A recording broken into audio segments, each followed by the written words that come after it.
At the beginning of the story, there's a young boy who finds himself alone in the world, having lost his parents and living a life filled with sadness. Seeking comfort, he goes to stay with his grandmother, who lovingly refers to him as Hero Boy.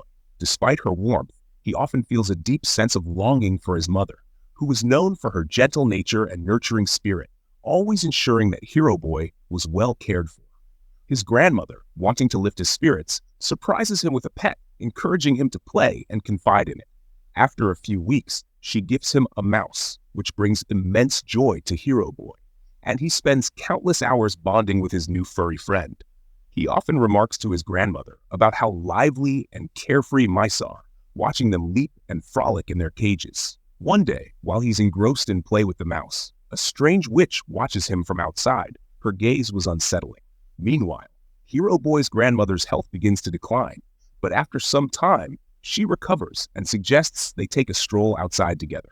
As they venture out for a shopping trip, Hero Boy strays a bit too far from his grandmother and encounters a woman who, unknown to him, is the witch in disguise. She tempts him with a piece of chocolate, setting the stage for an unexpected twist in his adventure. On that day, the same witch who had been eyeing their house called out to Hero Boy, saying, "Dear child, come here." There was something enchanting about her voice, and she seemed to be casting a spell on him. Accompanying her was a mysterious snake that slithered around her. Just then, Hero Boy's grandmother summoned him, and he took off running toward her.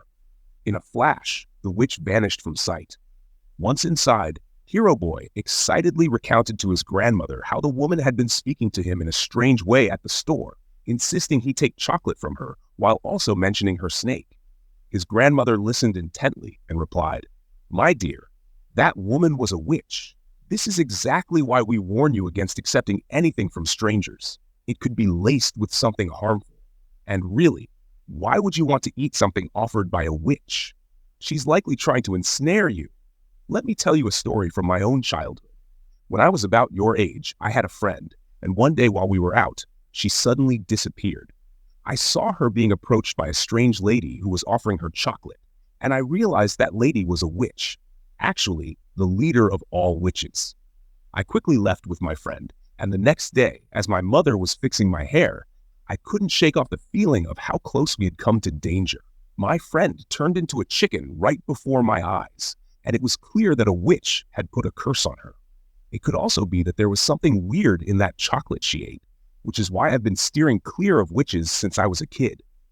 Next time, I'll make sure to avoid them and not accept anything they offer. If anyone approaches you, let me know." Hero Boy's grandmother warns him, "We need to get out of here soon, because their house has caught the attention of the witches, who tend to target the less fortunate first." Just down the road from their home was a hotel where Grandma's cousin worked as an executive chef, and she had a close relationship with the hotel manager. She managed to secure a small room for them, showing that the manager was a decent guy. So, Hero Boy and his grandmother moved into the hotel, enjoying the freedom to roam around.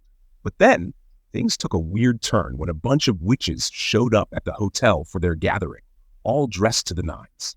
They approached the manager and confidently declared, "You know who we are. Set up a hall for our meeting." Their sinister plan was to kidnap all the children, and if that didn't work, they would tempt them with chocolate laced with a magical formula that would turn the kids into animals. Kids can be pretty rude, at least from our perspective, and honestly, we think they don't really deserve to be in this world. We don't have a lot of time to really analyze all the misbehaving children, so we've decided to target all of them instead. As night falls, Hero Boy finds himself chatting with his grandmother while the rain pours outside.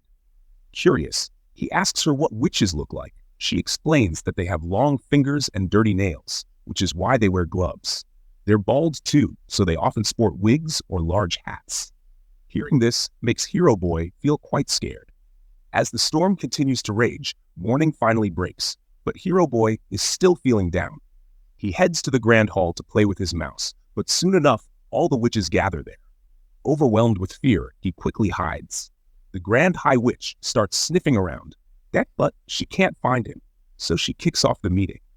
All the witches take their seats, and the Grand High Witch stands before them, presenting a potion she calls a magic formula. She explains that just a single drop in candy or chocolate can turn kids into animals, detailing the effects further. Just then, she catches a whiff of Hero Boy again and begins to sniff around the stage. At that moment, her face and nose looked utterly grotesque and absurd. Finally, she had transformed into the Grand High Witch. With a dramatic flourish, she tossed the stage aside, only to find it empty beneath. However, a ventilator window was positioned behind it, where she came face to face with Hero Boy. She immediately set her sights on capturing him, but just then, a hefty kid, the son of one of the guests, stumbled onto the scene. The witches quickly surrounded him, sensing an easy target since he had a voracious appetite. They offered him a piece of chocolate laced with their potion, and before anyone knew it, he transformed into a tiny mouse, eagerly munching on the treat. The witches, however, soon found themselves gripped by fear as they watched the little mouse scurry about. Just as they were about to squash it under their high-heeled shoes, Hero Boy seized the opportunity to escape through the ventilator window, taking the mouse with him. Unfortunately, this move proved to be a blunder, as the witches quickly spotted him. In a swift act of desperation, they dripped a single drop of their magical liquid into his ear, resulting in Hero Boy also becoming a mouse. Now, the two mice, along with Hero Boy's pet mouse, dashed away from the chaos, eager to flee the clutches of the witches. It turns out that she was just a little girl who had transformed into a doe and was offering chocolate. The three of them quickly formed a strong friendship, vowing to get back at the witches who had wronged them. Hero Boy rushed to his grandmother, explaining how the witches had turned them into mice. His grandmother was furious, exclaiming that she would take revenge on those witches for turning her grandchildren into mice. Hero Boy then pointed out that the witches lived in a place where their terrace was visible from their own. This sparked an idea in his grandmother's mind. She said she was knitting a sock and would lower him down in it. The plan was for him to sneak up and grab the witch's magical potion, and then she would transform him back. So, she carefully placed Hero Boy into the sock and began to lower him down. Although he was terrified of the witch, she wasn't around. After grabbing the potion, Hero Boy climbed back into the sock. Just then, the witch noticed as his grandmother was pulling the sock back up and grabbed it tightly. His grandmother quickly said, "Let it go, I was knitting this sock and it fell down, so I'm just pulling it back up." The witch, confused, was about to inspect the sock, and if she did, she might discover Hero Boy hiding inside. While the manager was approaching, she quickly left the sock behind. Meanwhile, the grandmother had managed to get her hands on that potion upstairs. She carefully poured the shimmering liquid onto a plate and placed the three mice on it, one after the other. But to her surprise, the magical potion didn't work as expected. It turned out that the potion was designed to transform humans into animals, not the other way around. Hero Boy chimed in, saying, "Grandmother, we can't be saved like this. Why not pour this potion into the witch's soup that they're about to eat?" He then suggested that they head to the kitchen. The grandmother was thrilled by the idea, exclaiming, "Wow, kids, what a brilliant plan." She quickly gathered the three mice and tucked them into her bag as she made her way to the kitchen where the witch's soup was being prepared.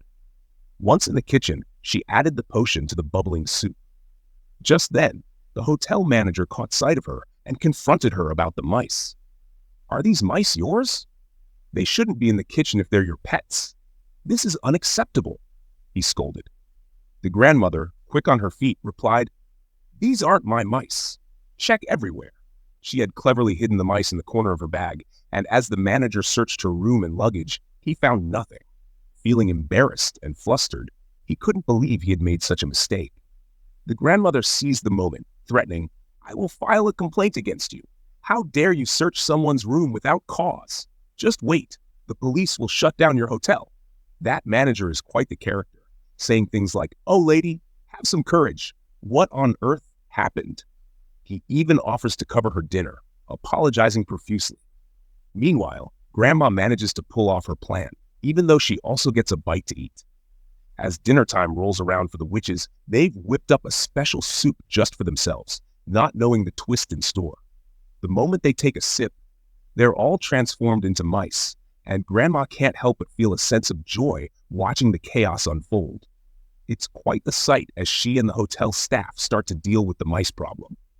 However, luck isn't on their side because the Grand High Witch hasn't tasted the soup yet, so she remains unchanged. In a clever move, 3 of the mice set a trap to catch the witch's finger, causing her to scream. They quickly pour the potion down her throat, and she morphs into a larger doe than the other mice. They trap her in a glass jar, and Grandma, feeling triumphant, places her cat in front of the cage, hoping it might take a swipe at the witch. With a newfound sense of freedom, Grandma excitedly stashes the 3 mice in her bag and leaves the hotel, feeling safe from the witches and ready to enjoy life back at home. Outside, it's clear that the worried parents of the chubby kid are in a bit of a panic, wondering where their son has wandered off to. However, the mother has always been a bit harsh, never really showing much affection for him. When he speaks in a tiny, timid voice, she becomes even more anxious, insisting, "You need to keep it all under control. I'm not going to deal with this." Meanwhile, the little mouse chimes in saying, "No problem. I've got my buddies with me now, and I'm glad to be free from them." Soon after, the grandmother arrives with 3 mice in tow, ready to treat them to some food. The trio of mice is thrilled with their new lives and friendships, and the grandmother dotes on them lovingly. Interestingly, these 3 mice have no desire to become human. They prefer to run, jump, and play, relishing their carefree existence. The grandmother finds joy in watching them thrive, and the story wraps up on a cheerful note, leaving us with a sense of happiness. We hope you enjoyed this tale. Thanks for tuning in.